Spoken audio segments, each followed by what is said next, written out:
delighted to be joined today by Danny Macklin, who's the CEO of Leyton Orient Football Club in the UK. So Danny, perhaps you can just start off by introducing yourself, telling us a bit about your background and any sort of standout career highlights to date for you. Yeah, thanks, Katie, and thank you for the invite, and hope it's all well. Yeah, I've been in the CEO role now coming up to 3 years in the autumn. It's been a roller coaster over 3 years. We've had the highs of promotion, a trip to Wembley, the tragicness of Justin Edinburgh, our head coach, who obviously tragically passed away last June. We've obviously had to deal with COVID. You name it, this club's had absolutely everything thrown at it possible. If it was a Netflix series, they would probably be saying, "Is this real?" And it's been challenging, but ultimately we've got our place back in the Football League, and we're chomping at the bit to get back. Prior to this, I've worked Southend in a senior commercial director role, and then the same role for a good number of years at Essex County Cricket Club. So I'm all in. I've done about 14 years now in sports administration, and wouldn't ever want to leave the sector.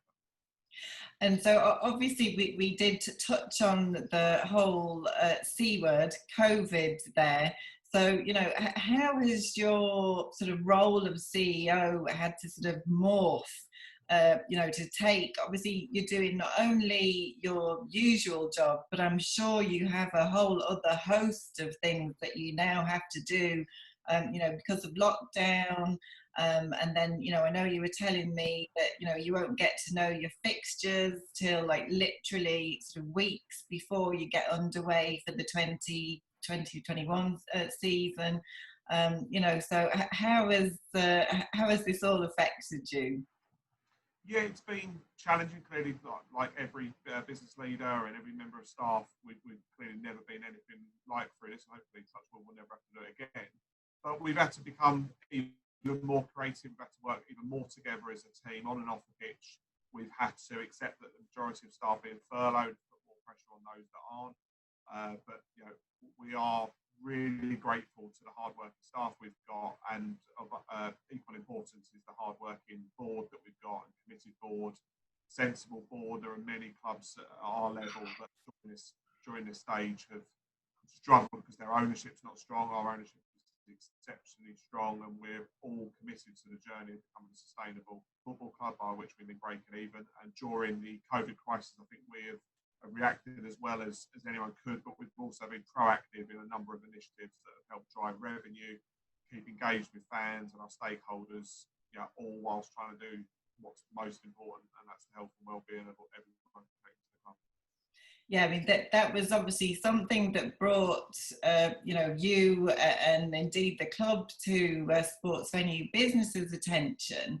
It was suddenly, we heard about you doing this FIFA quarantine competition. You had the unique shirt sponsorship with Harry Kane.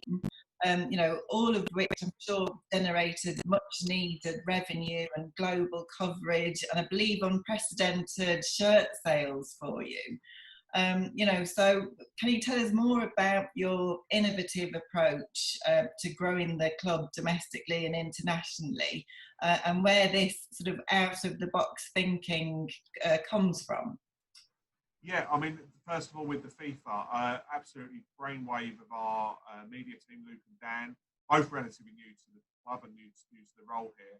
And they come up with the idea, presented it to us, and was like, yeah, wow, that sounds great.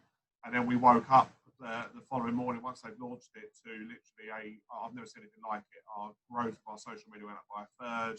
Our engagement with clubs that would have never have heard of Leyton Orient, and fans of those clubs never heard of it. We've raised a large five-figure sum for EFL clubs, along with 2 charitable causes. And first and foremost, that was the objective. It was also to engage with the football community, put Leyton Orient firmly on the map here at the Borough Group Stadium, and we've certainly done that. And then we went and continued our innovative approach with our very unique, unprecedented and original shirt sponsorship with Harry Kane. Those that aren't aware, ex-Orient loanee from Spurs. We were his first club. gave him his first professional debut, and he played, I think, 11 games here and scored a good few goals. We contacted Harry via his agent, who happens to be his brother, and vice versa. Back right at the start of lockdown, after come up with this, what was crazy idea. It took Harry about 5 seconds to say, love it, I want to be a part of this. And then we had to go through a huge process to get the approval of the EFL, the Premier League, the PFA, FA, etc. You name it, every acronym in sport we had to get the approval of. And through Harry's fantastic generosity, determination and drive, we firstly generated revenue for the club. More important than any of that, we created some phenomenal exposure for 3 fantastic charitable causes who will continue, along with Harry's support, to work with over at least the next 12 months. And we, as you mentioned, unprecedented shirt sales. I sit here with the team working hard around us at the moment, ready to get those orders out. And we've already sold double what we sold last year. We haven't even had the shirt out in the shop. We've only just through online orders. And it's incredible, the interest in that from, you've done the right thing when you've got Arsenal fans saying, I can't believe what Harry Kane's done. I'm buying a shirt, and they actually gone through with it and done it. And that's not just one person. A number of people have done that. We've had people from Australia had no connection whatsoever with the club, have bought it. And we now hope that we can sort of show what we're about as London's second oldest club. Next time they're in London, hopefully they'll come down to the Borough Group Stadium or watch it on the stream or buy another shirt. And we believe we've created new fans right across the world that had no engagement with the club or very little engagement before. And they certainly now know, thanks to Harry Kane and our original thinking, they now know who Leyton Orient Football Club are. I mean, it's an amazing concept, and obviously it was also one of the reasons why I contacted you and said, right, Danny, we need to get you on the top successes in sponsorship panel at our ALSD international event later on in October at Anfield Stadium. But sort of when it comes to attending events and knowledge sharing, how important is that? And is there an association or a sort of business group that you're a part of, or just how do you network and knowledge share? I think it's absolutely pivotal. I don't think it's enough of it in football. I think what COVID has done, sorry to use the C word again, but what COVID has done has allowed clubs and forced clubs, but it's in a good way, to communicate with each other. We compete 180 minutes of the year against each other. The other 364.9 days of the year, we are now working together to share best practice, share creative ideas, whether that's how we operate our retail operations, how we get people through the door, how we operate our scouting, our medical analysis, whatever it is, we're now best practice sharing. And what we want to be as a club, and we are in many areas, we want to be even more so, is the club where people go to at our level to say, look, how do you do that? Why do you do it that way? And what can we learn from you? So that we can learn as well. And it's an ever learning curve. And what we try and also do, as well as learning from the sector, is try and learn from those in other sports and in other completely different sectors.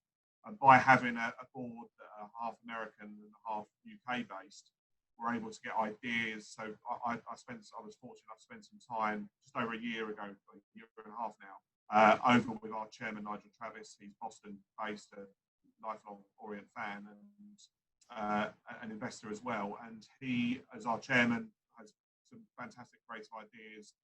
And we went over and met with Boston Red Sox, New England Patriots, the Celtics, etc. We met with a number of teams to see how they do things, and we've obviously clearly on a different scale, but there's a number of bits that we've seen there and have tried things in a slightly different way without Americanising everything, because I don't think that would necessarily fit the UK football culture.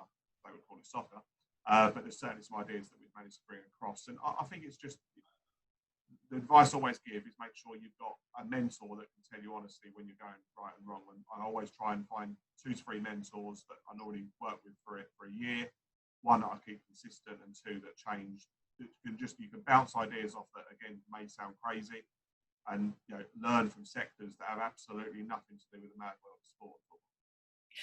And sort of, will you be taking all that sort of knowledge that you've sort of taken from different sports sectors and venues, UK and US, into the enhancements that you're doing at your Borough Group Stadium there? Yeah, very much so. Some of it's easy to employ, and we've done, and then others requires longer term thinking. So in terms of when we do up areas and renovate areas, we will certainly take that knowledge that we gained in terms of how we improve the spectator experience, the fan experience, as well as the non-match day experience. And it's what we've done over the last 3 years is make sure from a non-match day point of view, this ground was used 1% of the time. It's still now only probably 20%, but we want, from now on, the stadium to be far more every day than it ever has been. And then sort of finally, Danny, I know obviously we've all been in unprecedented times of late with this whole pandemic. But if, would you say there have been, sort of key takeaways or learnings that, you just think, gosh, why weren't we doing that before? And, we're definitely going to be keeping that when we, come out of this and come out the other side. I think it's fan engagement. We are genuinely, we're blessed with one of the most engaged boards that football's ever seen. We genuinely are. There are other clubs that are as good, but there's damn sight more that aren't. And I think we've continued that culture right across the club. So our engagement with fans, I'll give you an example. We had a fan reach out, not to us, only literally a couple of hours ago, that's clearly suffering in terms of anxiety. We have reached out to him.